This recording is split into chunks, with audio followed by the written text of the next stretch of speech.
Within the snow-capped Himalayan mountain range, among the highest mountains on earth, rests the Kingdom of Bhutan.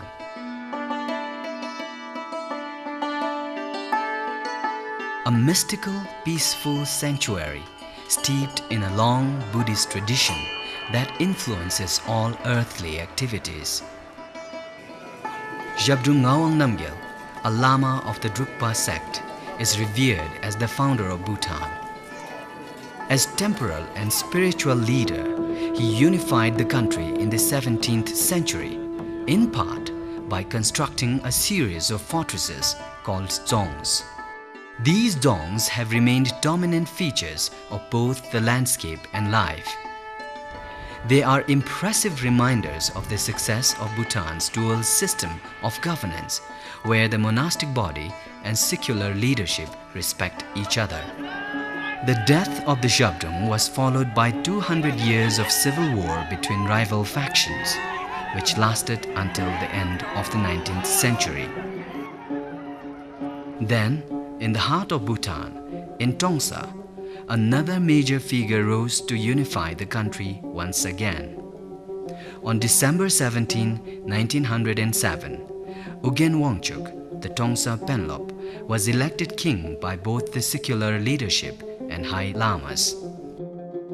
With his crowning, Bhutan had formally transitioned from a theocracy to a hereditary monarchy. His Majesty Ugyen Wangchuck was a visionary leader and a statesman. He had two major accomplishments during his reign. First, he was able to unify the country internally. And second, he was able to gain external recognition for Bhutan as a sovereign kingdom. His Majesty Ugyen Wangchuck passed away in 1926. He was then succeeded by his son, His Majesty Jigme Wangchuck. He undertook major tax reforms because he found out that the people of Bhutan were heavily burdened with lots of in-kind taxation paid to the central government. Under the reign of His Majesty Jigme Wangchuck, which ended in 1952, the people of Bhutan enjoyed peace and stability. When the second king passed away in 1952, the kingdom was still isolated. It was the third king, His Majesty Jigme Dorji Wangchuck, who introduced Bhutan to the world. While keeping sacred Bhutan's traditions and culture, he helped pave the way for progress. He believed strongly in education for the people and established a formal public education system for the country. To this day, I have thoughts and dreams of serving His Majesty like he was present now. His Majesty worked towards his vision to serve the people and country equally and without partiality, and to maintain not only a sovereign nation but a nation of peace and happiness.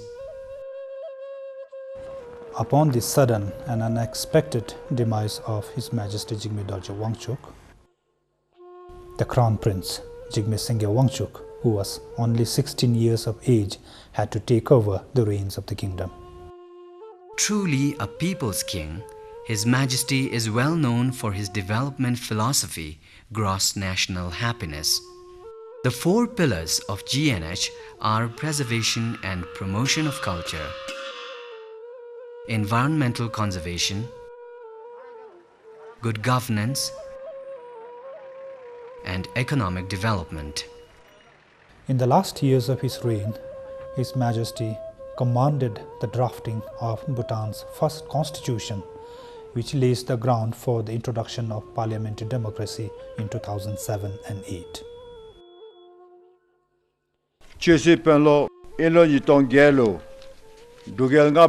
I would also like our people to know that the Chöche Penlop will be enthroned as the fifth Drukgyalpo in 2008. In an unprecedented and historic move, His Majesty the Fourth King voluntarily abdicated the throne in December 2006 and transferred his responsibilities to his son, His Majesty Jigme Namgyal Wangchuck. Within a few months after taking over as the fifth hereditary monarch, he has reached out to the poor, the needy, and the disabled people in remote communities. As for Bhutan, I think that we are very blessed. We managed, our ancestors managed to preserve and practice what they have practiced and pass on to the younger generations till now. So our fifth king is, I am sure, he is the best ruler, and we think the king of destiny. His Majesty has empowered the youth with his words, with his policies, with his actions. He's always encouraged them to step up, to realize that the future lies in our hands and that we can make a difference. The Bhutanese people's affection for their kings can be witnessed in every shop, home, and office. This devotion is a reflection of their gratitude and respect for the monarchy.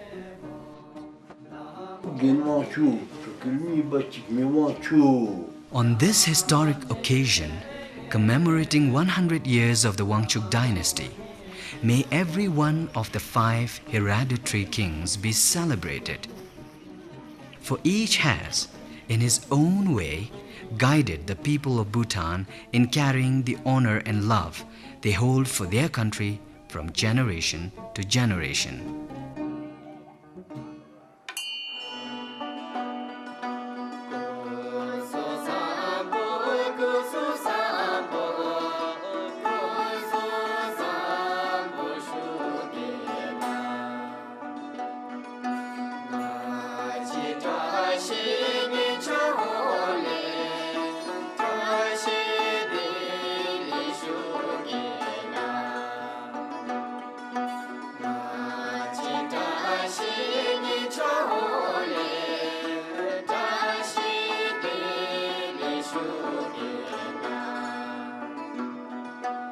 Share